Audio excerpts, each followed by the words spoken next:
ఈరోజు దేవుడు మాకు ఇచ్చిన ప్రథమ కుమార్తె ధన్య ట్రైఫోజా యొక్క బర్త్డే. ఒకసారి గట్టిగా చప్పలు కొట్టి తనకు విషెస్ తెలియచేద్దాం. She is a blessing.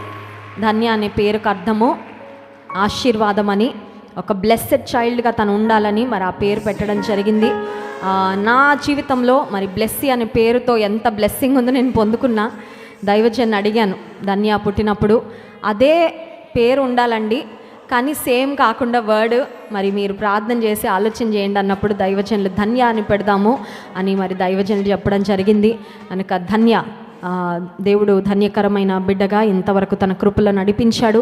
మరి తన విద్యలో అన్ని విషయాలు కూడా దేవుడు మరి బిడ్డను ఒక ప్రత్యేకమైన స్థానంలో నిలిపాడు. చక్కని కృపలను తలాంతులు దేవుడు తనకు అనుగ్రహించి తన మహిమార్థమై దేవుడు బిడ్డను మరి వాడుకుంటున్నారు, నడిపిస్తున్నారు. ధన్య కొరకు ప్రత్యేకంగా ప్రార్థన చేయండి. దేవుడు ఆ బిడ్డను ఏ ఉద్దేశంతో మాకు అనుగ్రహించారో ఆ ఉద్దేశాన్ని దేవుడు నెరవేర్చాలని. ప్రభు మాట ప్రకటించు స్త్రీలు గొప్ప సైన్యము వలె ఉన్నారని వాక్యంలో ఉంది. మరి ఆ సైన్యాన్ని నడిపించే ఒక చక్కని నాయకురాలిగా దేవుడు ఆ బిడ్డను వాడుకోవాలనేది నా ఆశ, నా ప్రార్థన. ద నెక్స్ట్ జనరేషన్కి మరి చాలా పవర్ఫుల్ పీపుల్ కావాలి. ఎందుకంటే నెక్స్ట్ జనరేషన్ వారు చాలా ఫాస్ట్, వారికి ఉండే సవాళ్ళు, వారికి ఉండే శోధనలు సామాన్యమైనవి కాదు. సో మరి నా ముగ్గురు కుమార్తెల విషయంలో దేవుని సన్నిధిలో ప్రార్థన చేసినప్పుడు దేవుడు నాకు ఇచ్చిన మాట ఒకటే, స్త్రీలు బలపరచగలరు. ఒక స్త్రీ ఒక పురుషుని దగ్గరికి వెళ్ళి వారి సమస్యలు చెప్పుకోలేరు. ఒకరు చెప్పుకున్నా కూడా వారికి అర్థం కూడా కాదు. ఒక స్త్రీని బలపరచాలంటే స్త్రీలే.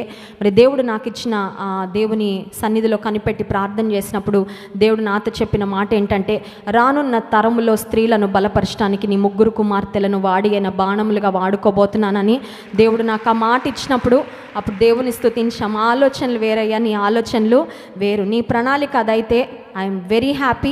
మరి దేవుడు మాకు ఇచ్చిన ముగ్గురు కుమార్తెలు బట్టి దేవునికి స్తుతులు చెల్లిస్తూ ధన్య కొరకు ప్రత్యేకంగా ఈరోజు చిన్న ప్రార్థన చేయండి. Please pray for her. ఎందుకంటే దేవుని బిడ్డల యొక్క ప్రార్థనలే గొప్ప బలము, గొప్ప దీవెన. దేవుడు తనకిచ్చిన మరి తలాంతును బట్టి దేవునికి స్తుతి చెల్లిస్తున్నాను. నా ఆశ, నా ప్రార్థన ఒకటే, నా బిడ్డలు ఎక్కడ నిలబడి దేవుని స్తుతించినా అనేక మంది హృదయాలు కరగాలి, అనేక మంది హృదయాలు దేవుని వైపు తిరగాలి. అదొక్కటేనండి నా ఆశ, నా ప్రార్థన, ఇంకేం కాదు. మీరు పేరు ప్రఖ్యాతల కొరకు మరేదో మా ఆశ కాదు. ఒకటే ఒక ఆశ, వీరెక్కడ నిలబడి పాడినా అనేక మంది హృదయాలు కరిగిపోవాలా, దేవుని పాదాల మీద పడాలి. అంతే. ఆ పాటలు విన్న తర్వాత ప్రజల హృదయాలు దేవుని వైపుకు ఆకర్షించబడాలి. అదే నా ఆశ, నా ప్రార్థన. మరి అట్టి విధంగా దేవుడు తన కృపతో నింపి ఈ కుమార్తెను మరి అలాగే నిత్యాన్ని ప్రశస్తాన్ని కూడా వాడుకోవాలని ప్రార్థన చేయండి. డి షార్ప్ మేజర్ ఒక చక్కని పాటను పాడి దేవుడు ధన్య దేవునామాన్ని మహింపరుస్తాం.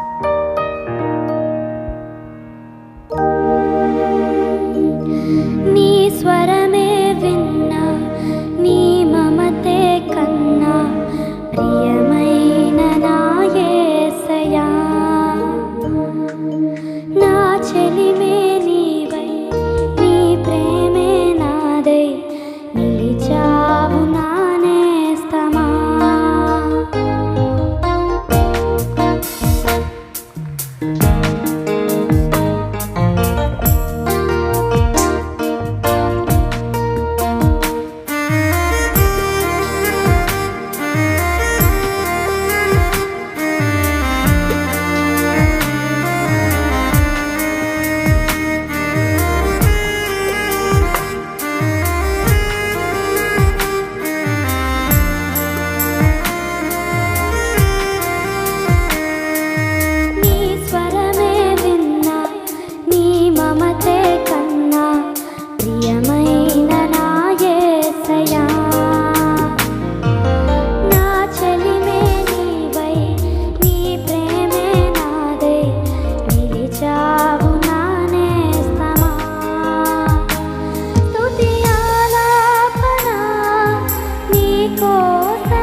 హల్లెలూయా.